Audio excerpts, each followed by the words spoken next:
tiger, iconic symbol of the wild, and an apex predator that we fear and admire.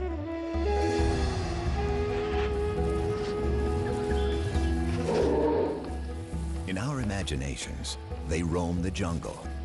But today, many tigers have never even seen the wild. The vast majority of them spend their lives in captivity. Princess is an American tiger, a distant relative of her wild ancestors. She doesn't even know how to hunt. Most tigers in America aren't found in zoos. They're privately owned. There are more than twice as many of them as the highly endangered wild tiger. This could change if new legislation is passed that would ban the private ownership and breeding of tigers. What are the issues surrounding captive tigers in America? And what does the future hold for their wild cousins? Tigers are one of the world's most popular animals. Everybody loves to see a tiger at the zoo. Even the scientists who work around them are impressed by their majesty. Ron Tilson is the senior conservation advisor at the Minnesota Zoo and a renowned expert on tigers. He spent many years tracking and studying them in the jungles of Asia. My heart beats faster every time I see one. Yeah, there is, it's because they represent everything. They are the icon of Asian wilderness. They are the most powerful cat, the largest cat. They are, in my opinion, one of the most attractive cats. But it's also the fact that essentially we have evolved as a species with the tiger, and the tiger is one of the only animals on Earth that preys and eats people.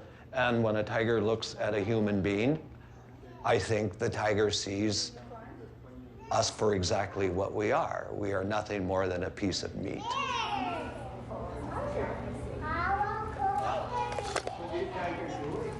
The tiger and the power it represents has always fascinated us.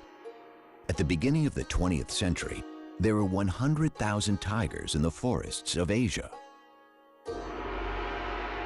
The first tigers came to America as entertainers. Before zoos and circuses attempted to control their breeding, surplus animals found their way into private hands. Soon, everyone from the rich and famous to companies and sports teams wanted a piece of the big cat.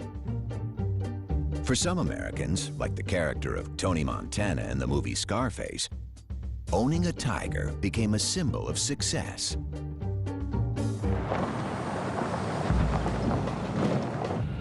Martin Dins is a celebrity veterinarian and was one of the first to specialize in exotic animals.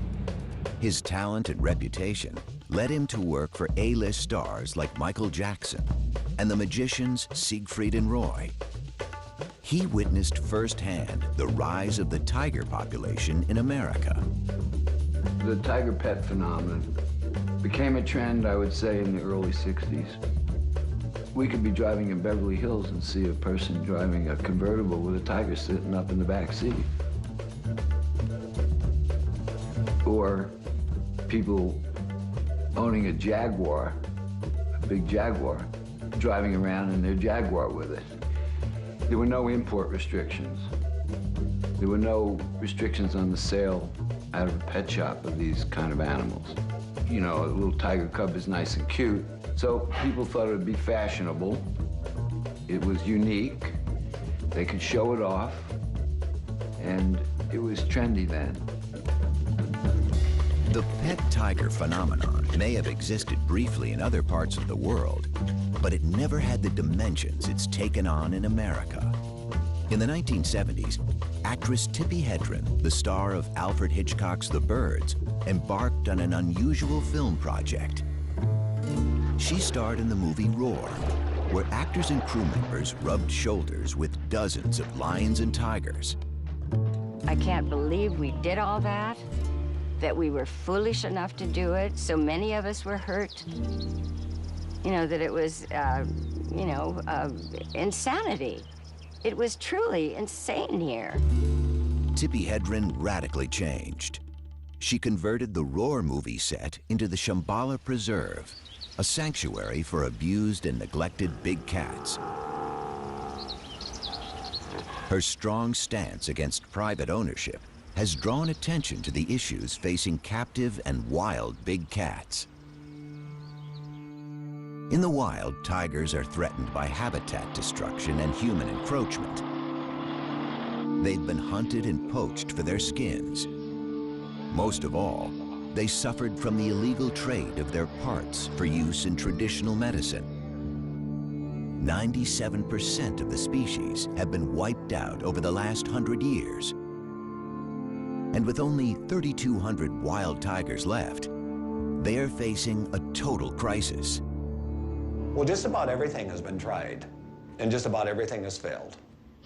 Everyone is trying to think through how to go about making a future for tigers, and the bottom line is that we've failed in every example. There is no one place you can put your finger and say, aha, here's the magic formula on how to save tigers. Tigers have been on the endangered species list since it was established. In 1973, it became illegal to import tigers born in the wild. So the tigers living in the United States today are American, born and raised. The population of captive tigers has been steadily growing. In the wild, a female spends a couple of years teaching her 3 or 4 cubs how to hunt and fend for themselves. But in captivity, she can breed every year. Today, most American tigers are privately owned, and some people still keep them as pets. Susanna Kukol and Scott Shoemaker live in the small town of Pahrump, Nevada, with their 6 tigers. Hi, baby. I know. Mama's girl, huh? If your definition of pet is something you throw food at and it's nice and docile, okay, then that's not a tiger.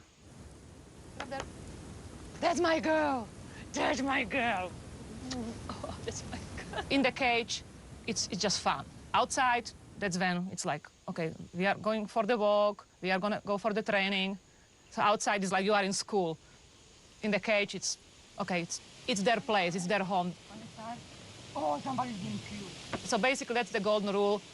You don't push them into any serious training in the cage, and you never ever turn the back on a tiger. But not all captive tigers are pets or collector's items. Some private owners see themselves as conservationists and believe America is the tiger's Noah's Ark. Patty Perry runs her own Center for Conservation and Education in Southern California.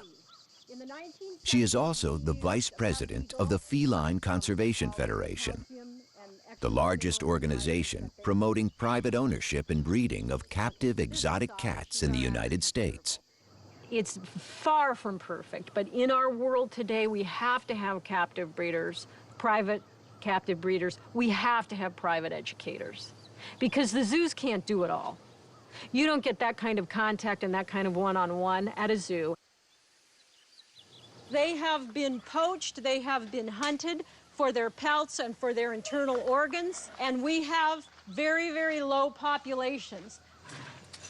This is Prana, the standard. The snow white is Vishnu. This is my little red-headed stepchild, and this is the one, the golden tabby. He's gonna be our biggest tiger here. The tigers is very much an emotional bond. They respond emotionally. I got them all as babies, so I bottle raised them. So there is that connection. You know, they identify me as, you know, mom with the milk. Who wants to feed a tiger? I'll kind of start on this end and give you guys a chance. I want you to hold the stick. Just hold the stick and put it right through there. Come and have a bite. Okay, who's next? These cats, being 6 generations, you know, captive bred, and their, you know, their primary contact being human beings, are not going to be the same as a cat that's in the wild. It's a completely different animal. But will they ever be domesticated? No. They're wild animals. The wild nature of tigers is seen even among those in captivity. In 2003, famous Las Vegas entertainer Roy Horn was mauled during a performance by one of his beloved tigers. The tiger just grabs him, like, looks to be right around here in this area, grabs him, like, just locks on him, picks him up, and just drags him. We just heard all this commotion behind the curtain, and you could hear. It reminded everyone that even trained tigers are unpredictable and dangerous. For 40 years, those guys did 2 to 3 shows a day. In the beginning, 7 days a week. That's a lot of exposure to a tiger. If you fall down in front of one of these big cats, and especially with tigers, they're gonna carry you off, regardless of what your relationship is with them. He's got a thing for me, Patty. I know, he does. In my career as a zoological veterinarian, I've worked the gamut of facilities and owners that have tigers. There's the zoos, there's the circuses, there's the private collectors. And years ago, there were a lot more of the illicit owners of these animals. But I've worked for all of them, and I don't discriminate. I have done the best I can to discourage breeding by unqualified individuals. But I took an oath, and is it my business to say, no, I'm not going to treat this tiger because you own it privately? That's on the other side of medicine for me. Lisa Ann Takansnick is an attorney in Washington, D.C. Her organization, the Wildcat Conservation Legal Aid Society, is trying to determine the exact number of privately owned tigers. Hey, I'm calling to follow up with you on the tiger research. You were going to finalize some of the numbers for which state are you still working on? What are we looking at? Alabama? The actual number of tigers in the United States is still a matter of speculation. But the enforcement of laws already in place is problematic. Legislation varies from state to state. At the federal level, the Department of Agriculture and the Department of Interior both enforce different laws affecting tigers. There is no single government body responsible for tiger welfare. Well, we don't really know how many tigers are held captive in the United States. It's a very good question because estimates tend to go all over. Some say there's 5,000 cats in captivity, tigers. Some say there's up to 10. The problem with the numbering system is that the 2 federal agencies that are there to enforce our Endangered Species Act and the Animal Welfare Act don't know how many tigers are out there, which is very troubling because we need to get a handle on the number of cats. As hard as it is to imagine, big cats can be found everywhere, even on the 5th floor of an apartment building in the heart of New York City, like on an October day in 2003. This police video shows Ming, a full-grown 325-pound tiger, left home alone by its owner in Unit 5E of a Harlem apartment building. If the number and the location of big cats is a source for concern, a larger concern might just be the irresponsible owners. Screening for them remains difficult. In 2005, near the Ronald Reagan Presidential Library in Moore Park, a stunning example of human-tiger conflict occurred. I saw the tiger right there, just real slow, huge. He was about this high up to the fence. Newly retired George Gross was the incident commander at the California Fish and Game Department. For more than 3 weeks, he chased a tiger on the loose in a residential area. He got no help from the cat's owner, and on a February morning, he had a difficult decision to make. Basically, this was like a city living in fear for a month because somewhere there was this large tiger running around in their neighborhood. We didn't see it for quite a while, but we knew it was in here. So when it climbed out, it was like it came out of nowhere. All of a sudden, everybody could see it, and it started walking around quite slowly through the grass. You know, I was within 150 yards of it. The first thing I thought was like, what a majestic animal. This thing's beautiful. But then, you know, I came back in, it's like, but I have this job to do too.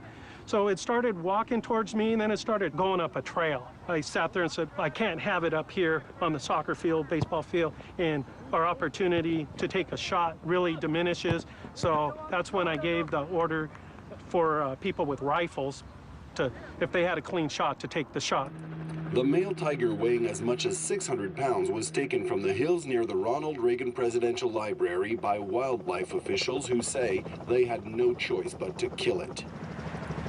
I've always felt that I, unfortunately, made the right decision. And, you know, to be honest, is the first thing I did was pat him and say I was sorry.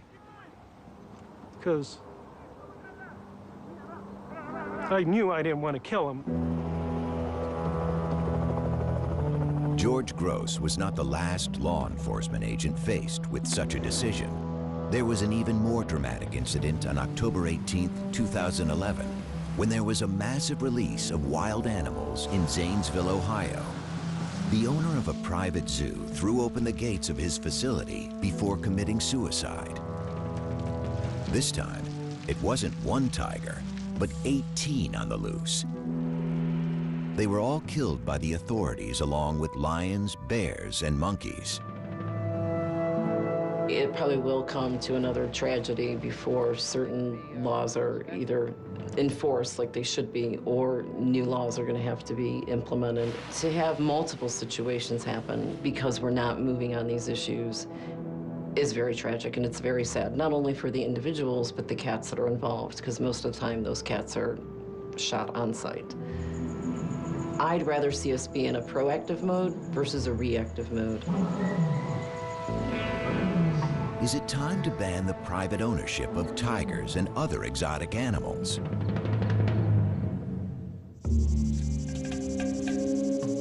"26 states banned the private ownership of tigers, but in many states, it's still legal to own and breed them if you have a permit. Stories of tiger cubs sold at swap meets or on the internet are galvanizing the movement to ban private ownership of big cats. And in Washington, a political and legal battle is underway. People can't believe that these animals are still being born to be sold as pets. And you can get them for any amount of money if you're foolish enough to pay. And when you see those little cubs, they're cute. But by the time they're 7 months old, they are tearing up your house and taking a pretty good chunk out of you, because they don't have a 400-pound mom to say, knock it off, nor do they have any siblings with whom to play. So you become the sibling, and they're tough. You're dealing with an apex predator. They are top of the food chain, one of 4 of the most dangerous animals in the world.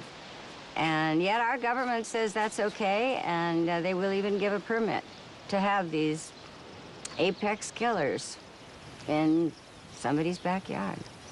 It's very wrong. Tippi Hedren decided that something needed to be done and contacted her congressman. She successfully proposed a new law to prevent taking big cats across state lines. But this was just the beginning. So I took a bill to Washington in 2003. It was simply to stop these animals moving from one state to another. And it took 2 years. It was called the Captive Wildlife Safety Act. It was sort of a precursor to the bill that I am ultimately, my goal is to have a bill that will stop the breeding of all of these animals to be sold as a pet or for financial gain. Tippi Hedren isn't alone in her quest to end the private ownership and breeding of tigers. Conservation organizations fear that the captive population of American tigers could contribute to the lucrative global trade in tiger parts for traditional medicines. For now, tiger farms in China and poaching are the main source of parts. To have a state law, and we have 50 states, banning breeding of tigers in captivity would be too problematic. And it's easier to make it a federal regulation. Then we don't have 50 different laws that could have as many different exemptions, so it's easier to do it at the federal level. The private ban is really focused on going after the individuals or these backyard breeders that are sort of out of the radar. Many private owners who have all their permits believe they have every right to keep tigers. Well, the possibility of a federal ban would be a nightmare. There are more and more and more restrictions all the time. All the time. More and more regulations and more restrictions. You have to, again, you have to be organized. You have to have lobbyists. You have to present your side of it to the right people. It's a political thing. It's a money thing. The organizations pushing for the ban are also concerned about tiger welfare. Even federal agencies have set very low standards of care. A 3x3 meter cage is the minimum requirement. Tammy Tees manages the Wildcat Sanctuary in Minnesota. She has heard countless stories of abused animals and careless owners. Most of the animals, including the tigers at the sanctuary, come from people who think a tiger would make a good pet. We hear all the stories. It got aggressive. It turned on me. I can't find vet care. I lost my homeowner's insurance. You know, I didn't know it'd get this big. I didn't know it'd eat this much. And we tell people a wild animal is not a pet, and it never should be kept as one. Titan behind me, that tiger was illegally owned and should have been seized under the state law. Had he been seized prior to that, his owner would still be alive today. Stopping people from acquiring and breeding tigers motivates animal rights defenders and conservationists, but private breeders defend their practice by saying that if tigers were to go extinct in the wild, it would be better to have captive tigers than none at all. This view is highly controversial. My question is, if you ban these animals, we can no longer keep and breed them, so they will be extinct in captivity. Now they go extinct in the wild. What have you accomplished? You killed the species.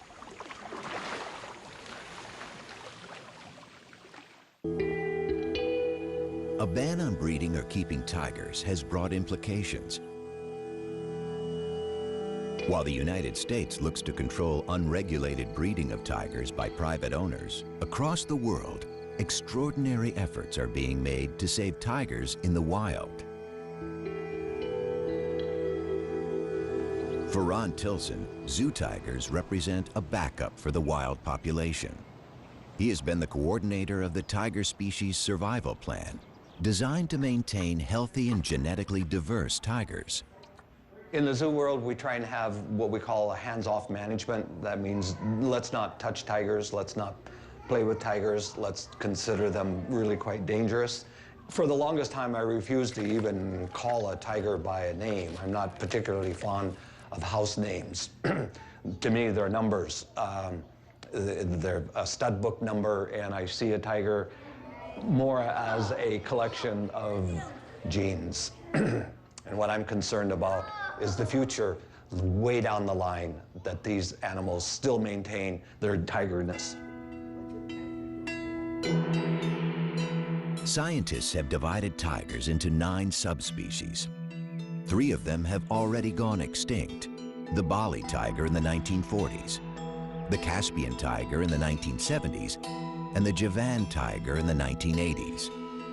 Surviving are the Siberian or Amur tiger, the Bengal, the Indo-Chinese, the Malayan, and the Sumatran tigers. They are all endangered. And the last South China tigers can only be found in captivity. We know every tiger in the North American zoos, and we know its lineage. We know every parent, grandparent, great-grandparent, great-great-grandparent, all the way back to its wild-caught mother and father. So we know exactly where they came from in Russia for the Amur tigers, and we know who they mated with and who their offspring. So we have these like giant family trees.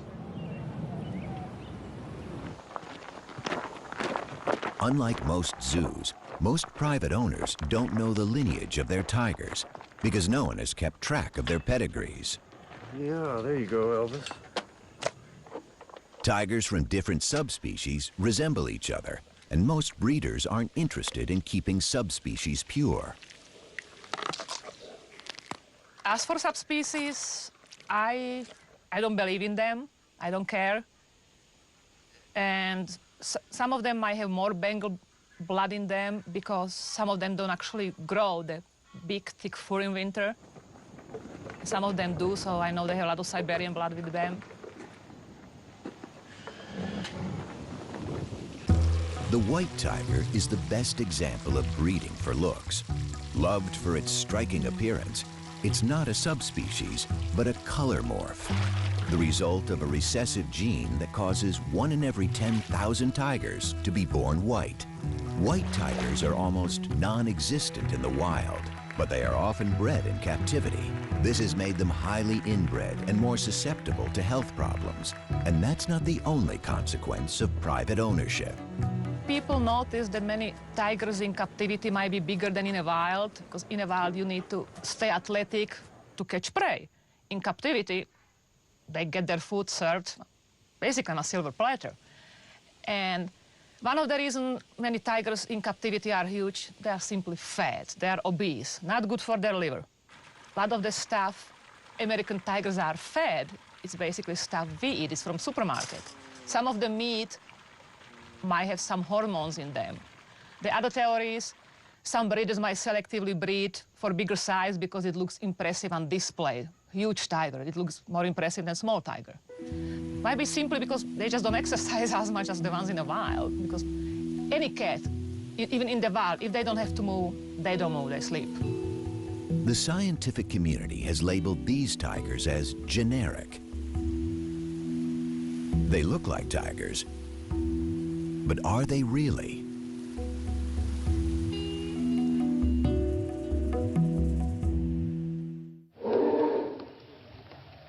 Tigers in the wild are generally solitary and secretive, coming together during the mating season and perhaps to share a kill. In captivity, they become very sociable with both humans and other tigers.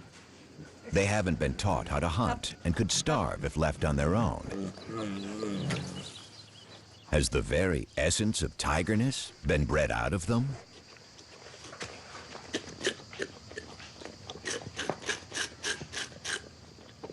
What we do know about subspecies, legitimate subspecies, is that we know what their genetic makeup is according to molecular biology.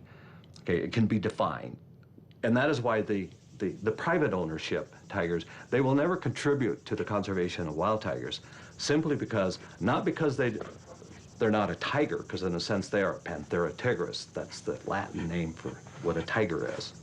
But they've lost their tigerness. They've lost their tigerness, and what we mean by that is they have been inbred and crossbred to the point where no one knows what their lineages are, and everyone knows the more inbreed you have, the greater risks or susceptibility to diseases. You become less fit, and when you become less fit, your ability to survive in the wild becomes negligible.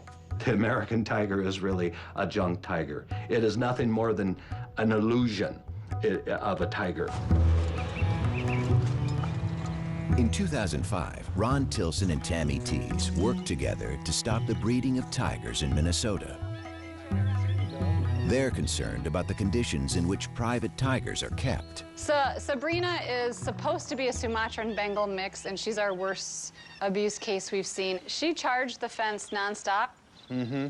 Yeah. But she does have, from this up around the face and that, sort of this Sumatran look to her with the really black stripe. And she's got a lot longer. They'd welcome a federal ban on breeding and ownership if it were to pass tomorrow.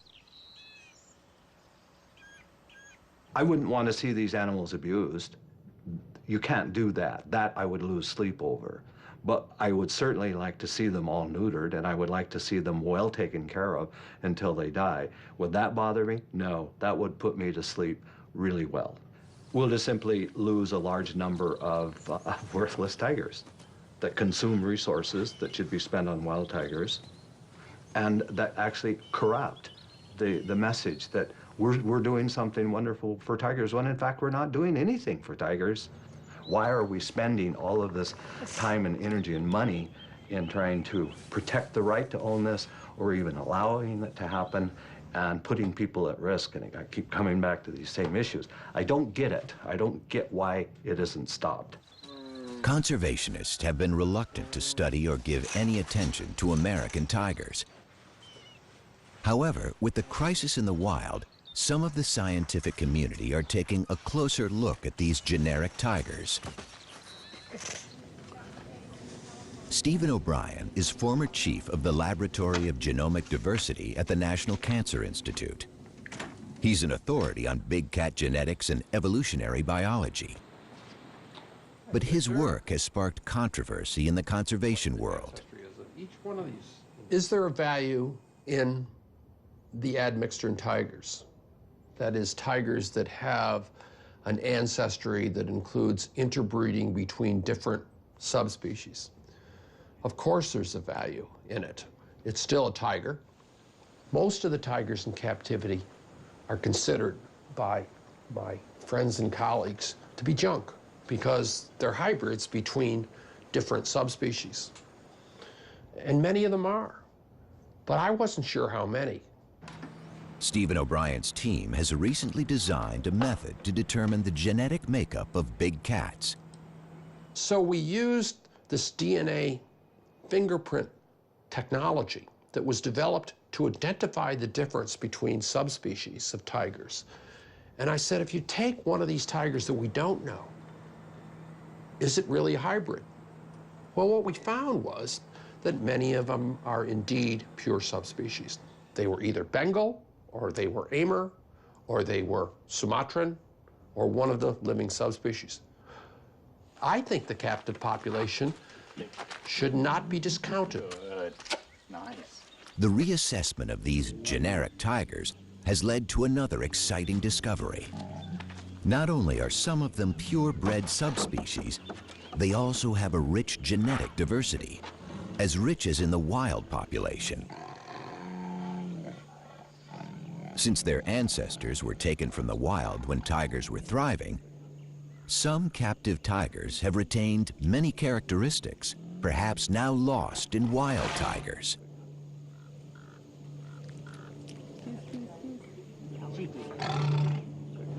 Tiger conservationists have been quick to point out that the sample studied by Stephen O'Brien did not include a significant number of backyard-bred tigers. Still, he believes that each tiger counts. My personal feeling about it is we're backing up a tiger population in the wild that is not doing very well. And to tell you the truth, I'd rather have the animal alive in a few hundred years than simply lose it by exterminating all the captive animals, which is, one solution. Maybe that's not a reasonable thing. I realize not everybody agrees with that, but I really think that, when evolution creates a species as magnificent as the tiger, it only does it once, and if you lose it, it's not going to come back. It seems that some captive tigers could play a role in the survival of the species. But what about privately owned American tigers? Will they be around long enough to be part of the solution? The wild tiger population was almost 10,000 in 1990. 20 years later, there are only about 3,000 animals left, and they are vanishing faster than ever. When I first moved into this office 25 years ago, I had this big concrete wall and I wondered what I wanted to put on it. And it came to me, why don't I have the covers of magazines that are focusing on tiger issues? It starts back here, The New Scientist. Does the tiger have a future? That's what we're talking about right now. Too Late for Tigers in Wildlife Conservation magazine. Doomed, cover of Time magazine. The Last Tigers. Initially, I thought they were very interesting because it gave me a focus. But what happened was that this message just became such a common message. It's a little bit like the sky is falling down, the sky is falling down, and after a while, no one hears you calling. World leaders seem to be finally waking up to the dire future facing wild tigers. In November 2010, an international summit was held in St. Petersburg. The goal was to develop a strategy to save the wild tiger from extinction. Heads of state from the 13 tiger range countries set a target to double the population by 2022 and committed over 230 million euros. But is that enough? The threats facing the Asian big cat are many and serious. In August 2011, the U.S. Fish and Wildlife Service announced that it wanted to reinstate a permitting process to control the breeding of generic tigers. This would severely reduce the number of tigers bred in captivity. But for the proponents of a total ban on private ownership, things aren't moving fast enough on Capitol Hill. Along with private owners, the entertainment industry is lobbying to slow down the legislative process. I am very annoyed that this bill is in the status that it is. It's just up in the air right now because we can't, I am not going to buckle and say it's okay to breed these animals. It's a huge problem. Coming in? Yeah, she's a little fat. She's getting old. You gotta maybe try the 5. But tigers have created jobs and income. They appear in movies. They're still popular in circuses. And there's even an industry that's created a special diet for them. In these days of economic turmoil, a ban that would cost American jobs isn't easy for a politician to support. To be honest, I really don't know what the federal ban will do because like so many of the federal regulations and the state laws, there's going to be exemptions carved out of a federal ban on breeding tigers and other big cats.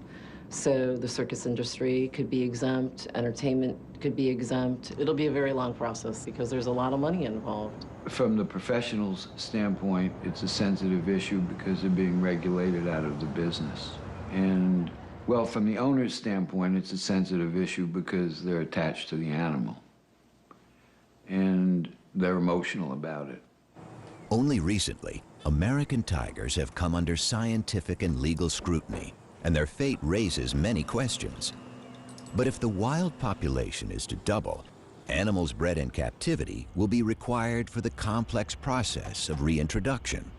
Even though conservationists have every reason to be pessimistic about the future of the tiger, there is still some hope. We're on the cusp of a new revolution in tiger conservation, and that is looking at reintroduction of captive individuals back into spaces where they once lived. The big issue is, can captive tigers actually go out and live and survive on their own in the wilderness areas? The honest answer to that is, don't know. There's some who say no, they have to be taught how to do this, and they learn from their mothers, and the mother can't teach them if there aren't natural prey. But in fact, all of these are little roadblocks. All of these can be taken care of and surmounted. Captive bred lions and cheetahs have been introduced into the wild in South Africa. This has encouraged Chinese officials. Today, South China tigers are being prepared in Africa for their reintroduction in China. Each generation will be released into a larger and wilder setting. They will learn how to hunt, teach their skills to their offspring, while having less and less contact with humans. But preparing tigers for their release is only half of the challenge. Experts know that wild tigers need space, and 250-kilo predators also need prey. Preserving the ecosystems of tiger range countries is as crucial as preserving the tigers themselves. That's why there are so few of these rewilding efforts. We need some new ideas if we're going to really realize the prediction of the St. Petersburg summit to double tigers in the wild. And one of the possibilities is to be exploring places where we can restore tigers. Central Asia, the former range of the extinct Caspian tiger, is a vast region with a sparse population. Countries like Kazakhstan and Uzbekistan did not participate in the St. Petersburg summit, but they are prime candidates for bold conservation initiatives. It's a habitat area which is very low in human density, which is important for reintroduction of tigers, which has the potential of being homes for tigers from different parts of the world. There are conservationists in these areas that I think, in fact, I know, would be very interested in hosting tiger reconstitution or reintroduction in those regions. For these programs to work, more tigers will be needed. The fate of thousands of privately owned tigers is being debated by scientists, lawyers, and politicians. So far, no one has asked for any of these tigers to be shipped overseas. Princess, look at mommy. Princess! There she is. Will the American tiger have the chance to play a role in the future of the species? That has yet to be determined. But perhaps one day, an American-born tiger will be set free to join its wild cousins.